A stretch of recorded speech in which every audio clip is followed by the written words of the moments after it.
Hey friend, welcome to my channel Karine and Alourde, where we deep dive and break down the most iconic stars in history. If you're not yet subscribed, please be sure to do so and turn your notifications on so you never miss upload. Today we are talking about the iconic Iman. I have so much respect for her. I truly love her. She is really one of my favorite models. Although her late husband David Bowie added to her fame even more, especially for this generation, Iman is the most well-known supermodel in the world. Rather, our admiration for this graceful beauty with a Somalian background has grown over the years. Iconic status and nothing less, period. She is beautiful, intelligent, and courageous, and she has inspired millions of women around the world, regardless of age, proving that anything is achievable. Iman, who has a beautiful exterior, but an even more beautifully sharp mind, negotiated her own terms with modeling agencies, photographers, and advertisers. Instead of appearing as a naive creature, she let slip that she could converse in 5 different dialects. Despite being forced into an either-or competition with Beverly Johnson, which I did a video for Beverly Johnson also, for the Soul Black Supermodel box, she insisted on continuing to refer business to Johnson and did not fall for the bait. She founded her own company after being unable to find products tailored to the needs of women of color. Iman has been honored with numerous accolades throughout her extensive career as a model and humanitarian. She was honored with the CFDA's highest honor, the Fashion Icon Award, for her career-long contributions to the fashion industry on June 7, 2010. Iman chose Isabella Rossellini, an actress and former model, to give the award presentation. She thanked her parents for giving me a neck longer than any other girl on any go-see anywhere in the world. When asked about her workout routine, Iman did not begin an exercise regimen until she was well into her 30s. She told The Cut, "I didn't start exercising until the end of my modeling career. When you're young, you eat and drink what you want and stay up all night and still look good. And one day you look up and you are on the floor." Ain't that the truth? She further revealed that she does her best to work out daily, but that a severe near injury prevents her from running.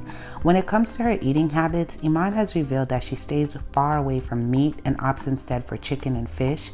And she told The Cut, "Life is too short not to have pasta, steak, and butter. I like moderation, but I like the idea of having vegetables a few times a week."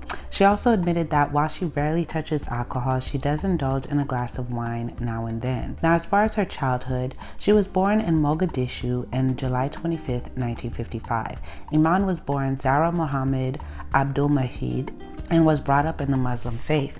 Iman's mother, a gynecologist, gave her daughter the name Iman, which translates from Arabic as faith, when she arrived into the world with the hope that this would better prepare her for the challenges she would face as a female in Muslim East Africa. Iman's father was a diplomat in Tanzania. He was legally allowed to have multiple wives, but chose to stay with just one. And this demonstrated the progressive nature of her parents. Her parents decided to send her to a private Catholic school for girls because it offered a more progressive education for young women than the traditional Islamic education available in the 1960s. Iman prospered in that environment. She admitted to being a very nerdy child during an interview with her future husband David Bowie. "Since I was always the odd one out, I had to force myself to become a serious student." Being a Muslim, Iman says that her faith is what has gotten her through the tough times. She is able to communicate effectively in English, French, Italian, and Somali. Is your accent something that you're working to get away from, or is it something you're cultivating at this point? No, I don't have to cultivate it, but I don't want to get rid of it also. You are multilingual, though. Yes, I'm multilingual.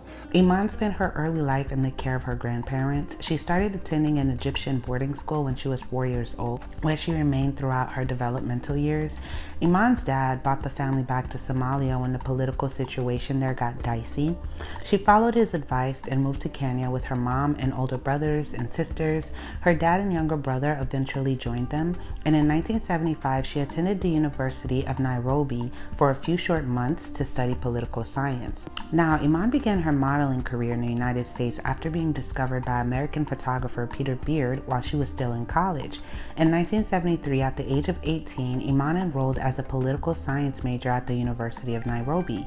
To supplement her income for school, she worked as a translator, and Peter Beard, a famous fashion photographer, spotted her one day on the street in Nairobi and was instantly taken with her long neck, high forehead, and gammon grace. I came across Iman on Standard Street in Nairobi, and you could just tell by the way she walked. A moron could see the poise and the natural beauty of an African that's unspoiled. He followed her around and finally asked if he could take her picture. Iman recalls that moment saying, "During my first year in Nairobi, a man stopped me in the street and asked if I had ever been photographed. I thought he was trying to pick me up, so I ignored him, but he insisted. To get rid of him, I said, yes, of course I have. In my mind, I was thinking, what do these people think? That I have never seen a camera?" She recalls.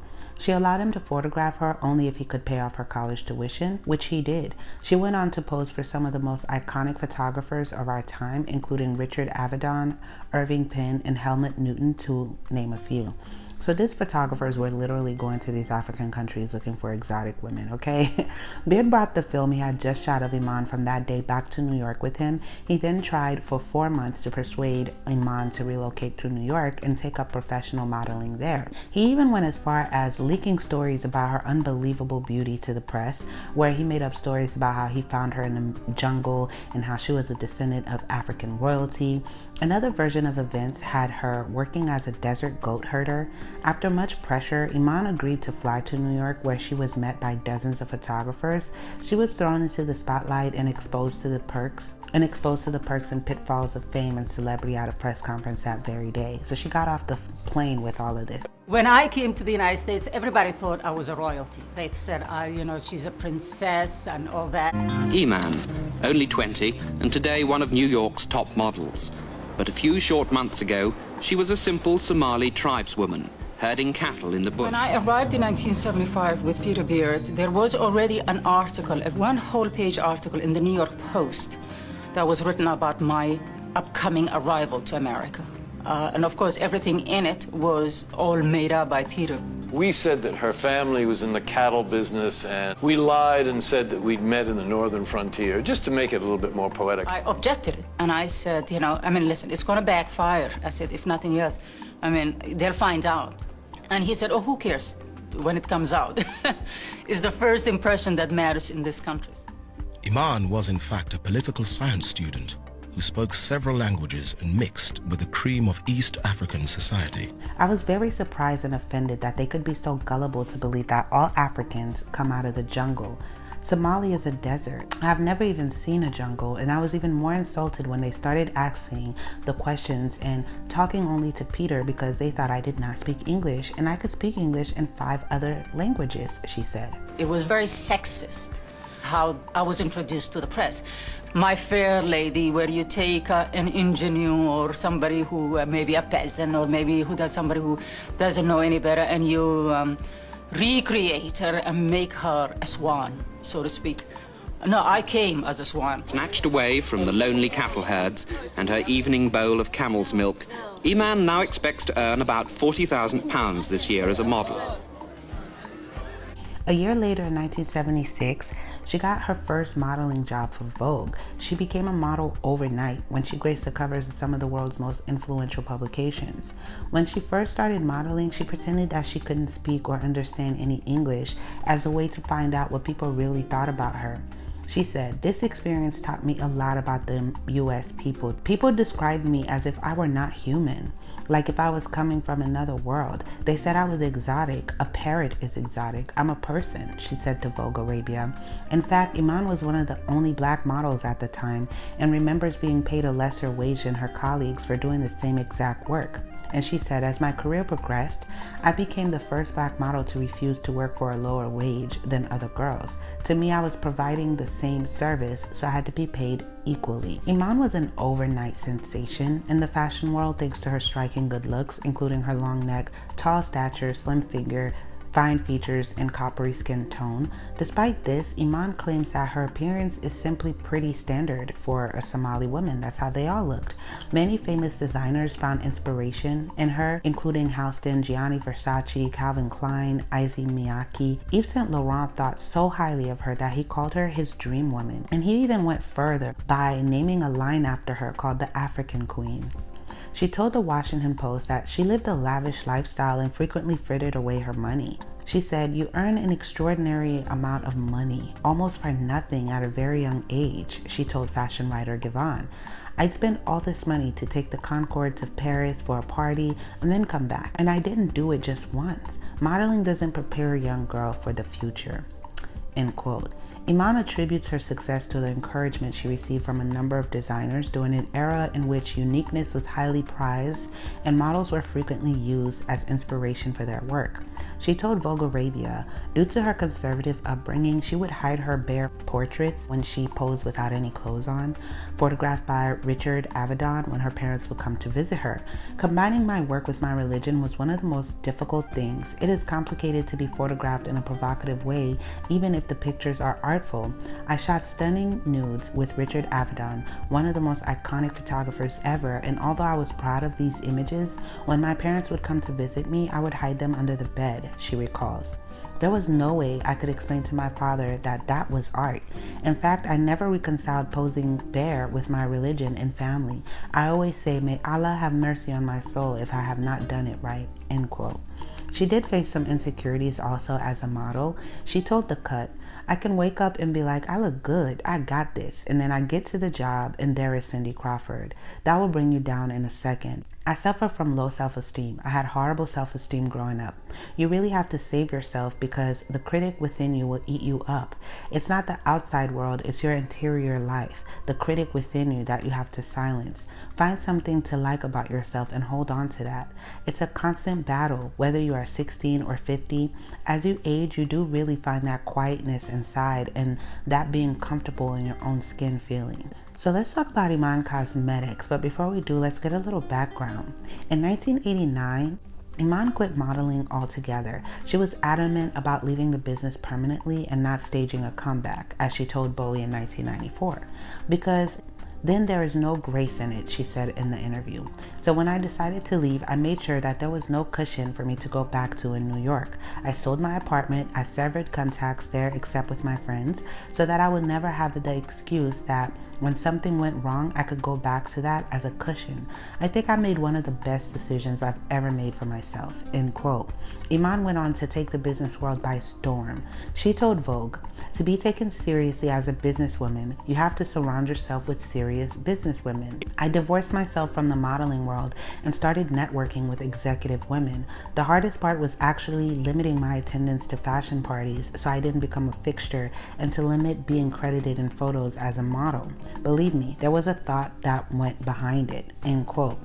After nearly 20 years as a model, Iman launched her own cosmetic company in 1994, catering to women of darker skin tones.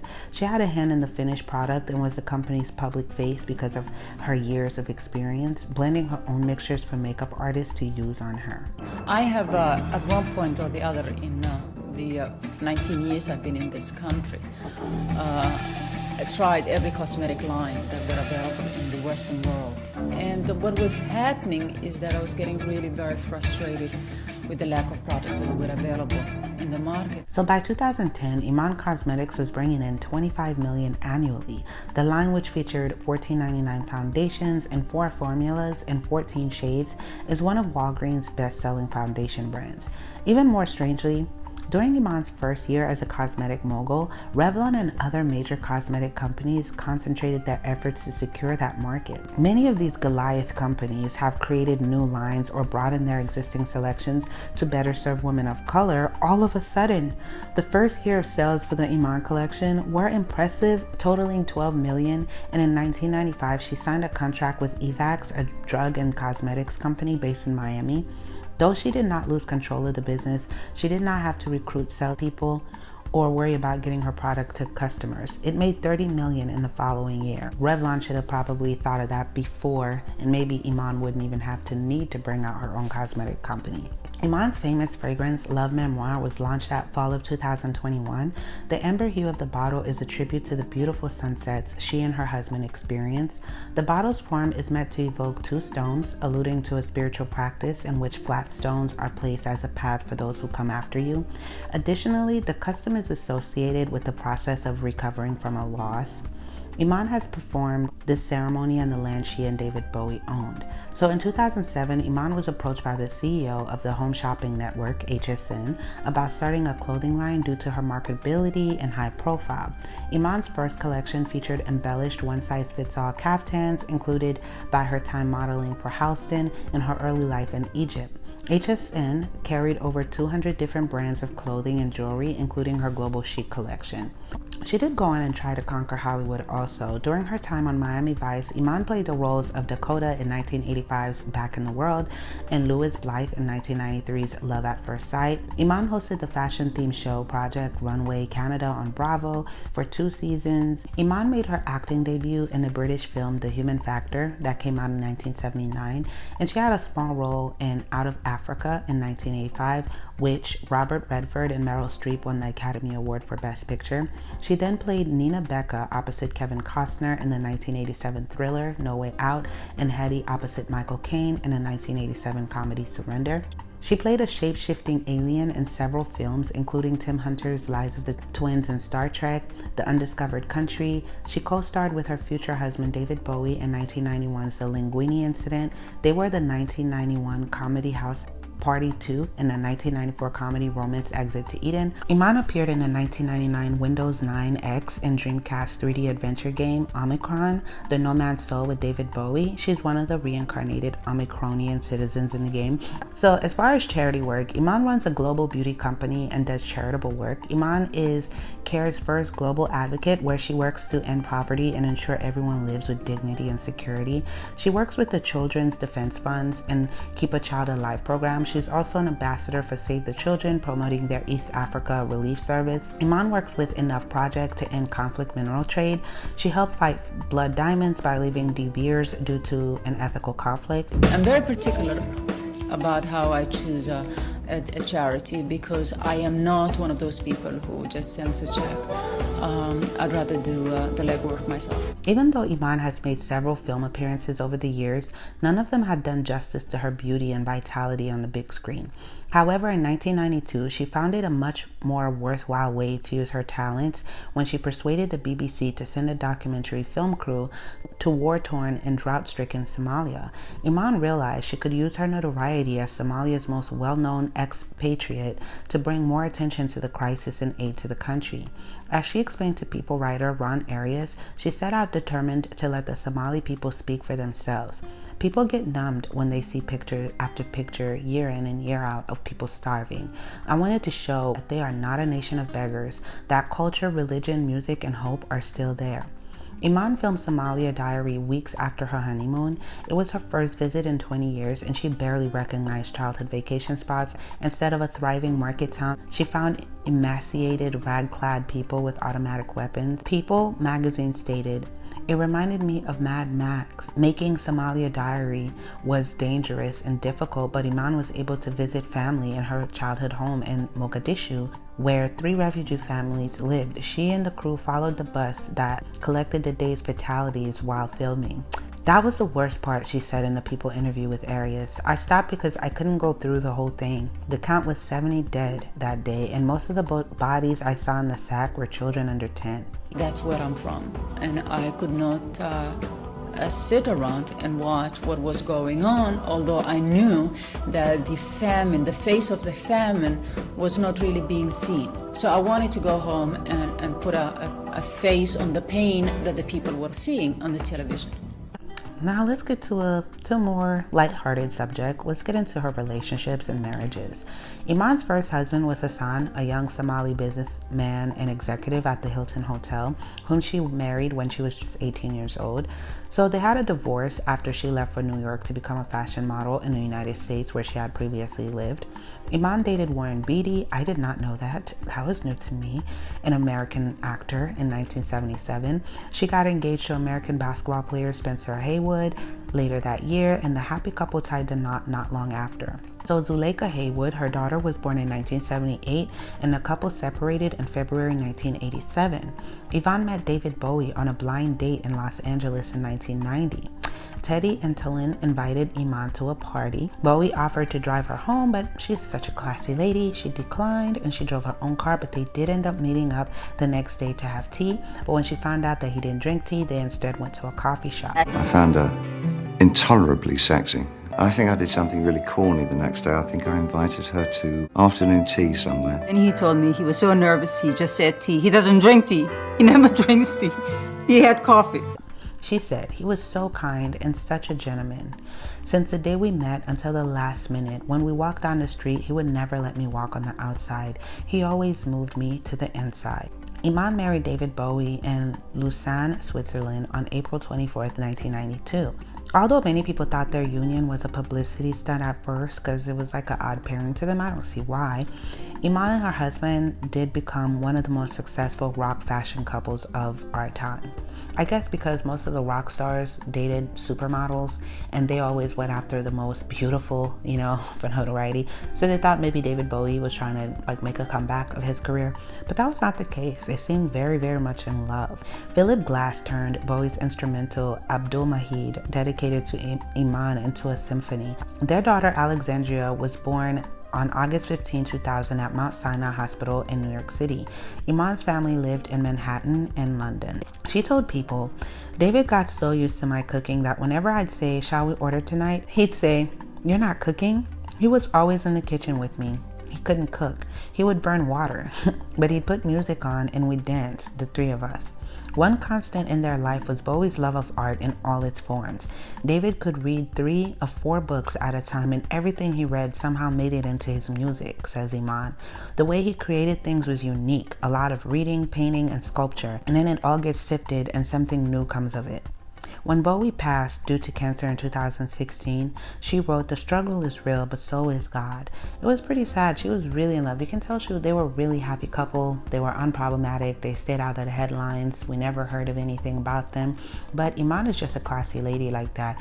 Throughout the years, she has remained graceful. She doesn't get into scandal, beefs, or anything. Like, you don't hear much about her. She's just been a graceful, head-on straight, and she wrote her own story and didn't go by the book. She paved her own way for herself and other models that came after her, and we just stand that. And to me, in my opinion, when I first saw Iman, my mouth dropped. She is drop dead gorgeous. She is stunning. Oh my goodness, I don't think I've ever seen a more beautiful woman, in my opinion. That's just my opinion, because she does look different, you know. There are a lot of women, like, she's not lying when she says it's a Somali thing, you know. In my first college that I went to, my first year, there were a lot of Somalian students there, and the men too. The men alike and the women were just gorgeous all in all. They were tall, the skin was just, oh my goodness, without blemish.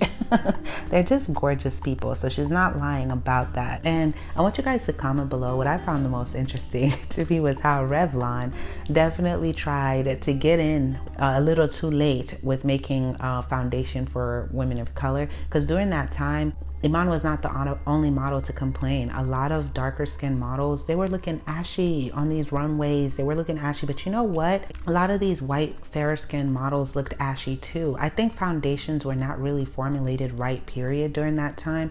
Because whenever I do a breakdown for models, check out my model playlist, most of them would look ashy, whether they were white, black, Asian, or whatever. And I'm like, what's up with the foundations of that time? Our foundations are definitely coming up, okay? They have a little bit more gloss to it, a little bit more shine, because all the foundations seem to be matte and, you know, very, I don't know, drying. So it was not really a good game. So Iman really does set the standard for that. And we wouldn't have Fenty Beauty, you know, and so many other lines that came out without Iman really setting the trend for that. So we stand her for that. And wow, I mean, just look at her. Thank you for tuning in. If you like the music you're listening to, the link is in the description. Support my brother. Also like, comment, and subscribe. Share with a friend, and comment below who else would you guys like me to add to my list. I love you guys so much. Thank you for tuning in. Until next time.